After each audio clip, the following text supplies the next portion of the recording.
Wala raw nakikita ang tinatawag na foul play ang pulisya sa pagkamatay ng batang naiwan sa loob ng kotse sa lungsod ng Maynila.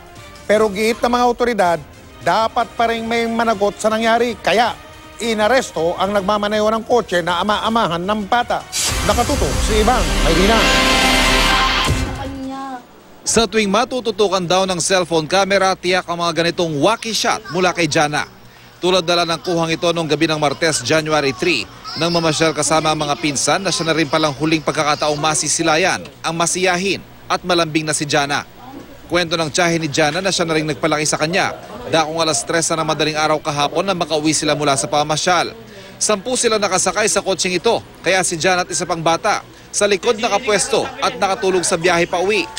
Nang ibaba mga bata at palibhasay lahat sila'y pagod na, hindi raw nila napansin na naiwan si Jana hanggang iparada nilang hiniram lang na kotse at takpan pa ng lona. Kinaumagahan nang mapansin nilang wala si Jana. Buong maghapon nila itong hinanap. Alas 8 na kagabi nang sabihin ng batang katabi niya sa biyahe pa uwi na naiwang natutulog si Jana sa kotse. Dali-dali nilang binalikan si Jana pero wala nang buhay ang biktima sa likurang bahagi ng sasakyan. Narinig namin sa radyo na binabayaan namin, hindi namin hinahanap. Hindi ho totoo yun. Kahit magtanong ho kayo sa mga kapitbahay namin, andyan ho lahat. Hindi totoo yun. Naging pabaya kami. Hindi totoo yun. Dahil hindi po talaga namin ini-expect na naiwan siya doon. Naharap sa reklamong negligence at reckless imprudence resulting in homicide ang ama-amahan ni Jana na siya nagmamaneho ng sasakyan kung saan siya namatay. Dapat isihin na.